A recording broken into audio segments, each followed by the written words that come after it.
तुम रात अपने कमरे में सोए थे।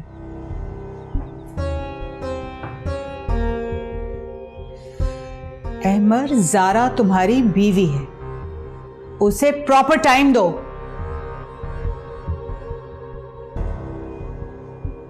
मैं पहले ही आपकी जिद के आगे हार मानकर आपकी जिद पूरी कर चुका हूं मामा। अब इससे आगे मुझसे और उम्मीद ना रखिएगा आप।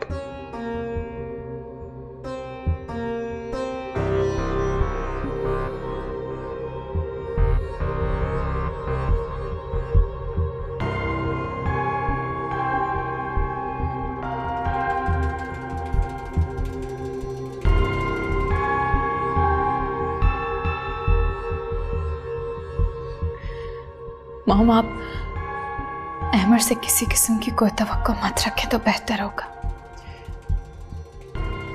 सारा तुम परेशान मत हो, मैं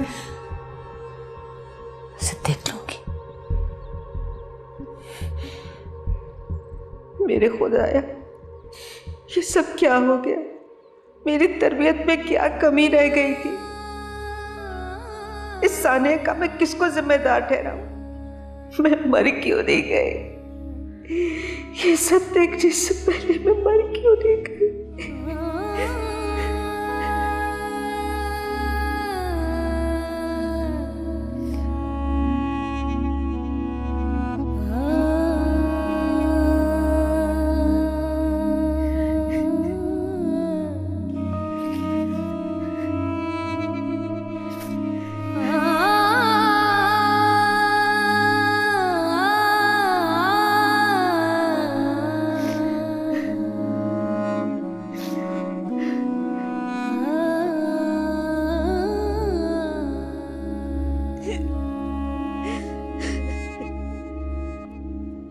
अम्मी,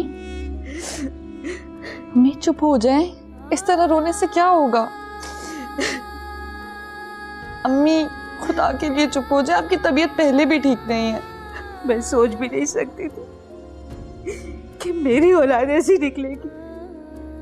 आखिर कहाँ कमी रह गई परवरिश में? आप इस बात को दिल पर लेंगी तो आपकी तबीयत और खराब हो जाएगी। प्लीज संभालें खुद को अम्मी। रह रह कर ये गम खाया जा रहा है कि इसका बनेगा क्या? मैं किस किस को सवाइयां पेश करती फिरूंगी? किस किस को?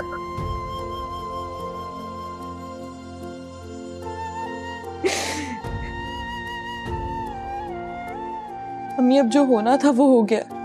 रोने से सब पहले जैसा तो नहीं हो जाएगा ना? बेटा, तुम भी तो अपना घर बार छोड़कर ही आकर बैठी। ये बात भी मेरा कलेजा खाए जा रही।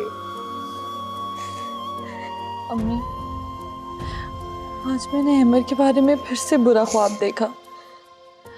मेरा तो दिल बैठा जा रहा है। तो बेटा चली जाओ ना अपने घर। तुमने भी पता नहीं कौन कौन से वसवसे पाल रखे हैं। कौन सा खौफ है तुम्हारे अंदर जो तुम्हें ख्वाब की सूरत नजर आता रहता है? मैं आप दोनों को इस हाल में छोड़कर कैसे जा सकती हूँ? बेटा, उसने तो अपनी जिंदगी बर्बाद कर ही ली है। तुम तो अपना घर बचाओ। जाओ, जाके तैयार हो जाओ, मैं गाड़ी मंगवाती हूँ। मगर अम्मी। अरे बेटा, हम एक ही शहर में हैं। जरूरत पड़ी तो बुला लूंगी। और खौफ का बेहतरीन इलाज ये है कि उसको फेस करो। चलो उठो, जाओ, शाबाश। ठीक है अम्मी। हौसला रखो बेटा। मैं सारी जिंदगी हालात से लड़ती आई हूँ। मैं कमजोर नहीं।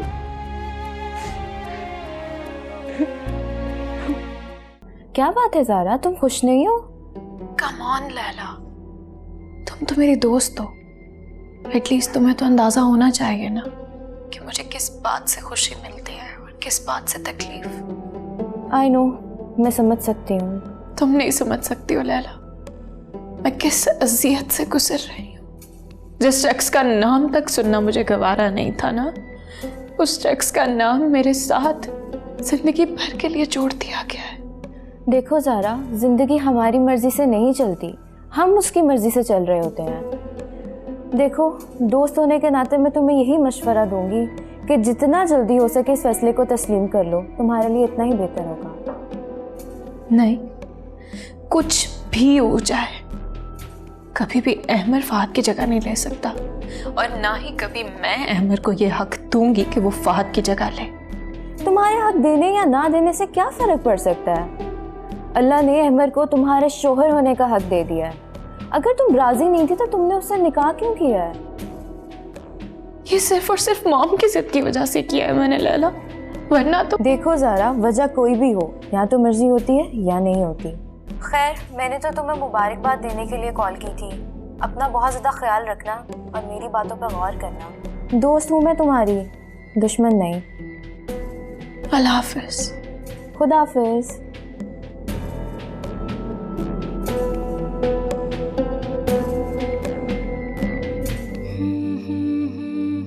मुझे समझ नहीं आ रहा ताबीर, मैं तुम्हारा सामना कैसे करूंगा, तुम्हें यकीन कैसे दिलाऊंगा कि मैंने तुम्हारे साथ कितनी बड़ी बेवफाई की है। मैं तो खुद को इस काबिल नहीं समझता कि तुमसे माफी मांग सकूं। नहीं, कुछ भी हो जाए मुझे ताबीर को सच बताना ही होगा, इससे पहले कि मेरी बेवफाई खुद से उस पर जाहिर हो जाए। मैं खुद उसे सारी हकीकत बताऊंगा।